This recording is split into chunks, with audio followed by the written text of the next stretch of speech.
Here we go. Spurs and the Warriors, a rematch of last year's Western Conference Finals. Kawhi got hurt in Game 1. Spurs were never the same, and they got swept. Warriors are 8, 209.5 the total. No Curry, and the Warriors went through the motions. We'll see if they can flip the switch.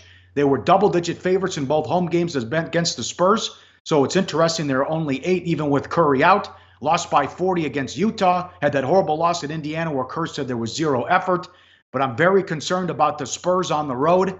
1-12 on the road to close the season straight up. The only win was at Cleveland.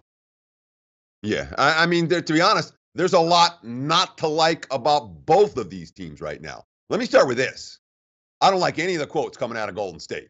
All right. This team is not confident clicking on all cylinders going to the postseason. They haven't had that extended dominant stretch this year where they built the chemistry. I don't like what I'm hearing from that locker room. This is not a squad I'm excited about. You look over the last month, look at the graphic. Warriors wins against playoff team. And I know the back end of the regular season for a team that's chasing championships like Golden State isn't that important, but they haven't been beating any good teams anywhere. One road win against a playoff team over the last month. That came at OKC. The other wins, they beat Phoenix 3 times, the Kings, the Hawks, and the Lakers. Well, I got them 7-10 straight up their last 17, 6-15 against the spread their last 21. You talked about those first 2 meetings, or the 2 meetings on this court against San Antonio. And it's really interesting to consider from a point spread perspective. Healthy Curry, they're minus 10.5 and minus 11. Warriors have stunk. Curry's out, and it's only the adjustment is 2.5 points.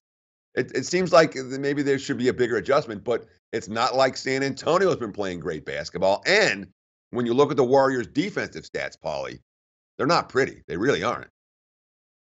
They have slipped to 8th in defense now in efficiency numbers on defense. So they'll have to clean that up as well. And the bench isn't as strong. So we'll see if they can just flip the switch like those Shaq and Kobe teams, or if they come out a little slow, we'll go through the motions. Spurs have lost 7 in a row on the road. That's 1-6 ATS, 1-11 straight up last 12 on the road. The only win at Cleveland. I'm concerned about this team, especially the issues on the road and on offense, because they are 17th in offensive efficiency, but that falls to 27 when Aldridge isn't on the floor. That's Memphis Grizzly territory. So where are the points coming from if Kerr puts up a good game plan and they somehow contain Aldridge? Ginobili, old. Parker, old. Gasol, old. Murray struggles to shoot. Where are the points coming from? It's not pretty for either team, I'm telling you. Let's get some of these graphics up there because I wanted to talk about the Warriors' defense. When you look at the numbers, it's so clear right here. You know, defense last year, 98.2 points per 100 possessions with the big 4 on the floor, 90.5 with the big 3. This year, 9 points, more than 9 points per game worse with their elite defenders on the floor. That's the problem. Steve Kerr, quote, "We need the competitive spirit."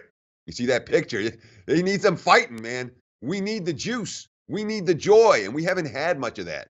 So we've got to get our minds right. Our guys know how to do it, but it's hard. There's not anything to like about, the Warriors team laying this type of price that haven't played good ball, but you're right about San Antonio. I mean, there's really ugly numbers on the highway. The fact that, here, look at the net points per 100 with Aldridge in and out. That's where you get that Memphis analogy. With Aldridge out, that's 101.8 points per 100 possession, which for the full season equals the Memphis Grizzlies, number 27 in the NBA. I'm with you. I don't know where the Spurs find points, but Warriors aren't playing defense, so maybe they find them somewhere. Pop sometimes finds a way. Of all the series, this is the one that I'm least excited about from a betting standpoint. I don't know what to do with it, Pauly. Well, it could be just we're trying to do this for the 4th year in a row, and we're trying to save ourselves. Who knows? But it's been a big struggles here lately for Golden State. Like the show? Help us keep the lights on. Please make sure to comment, share, and subscribe to all the Sportsbook Review videos. Thanks so much. Best of luck. Enjoy the game.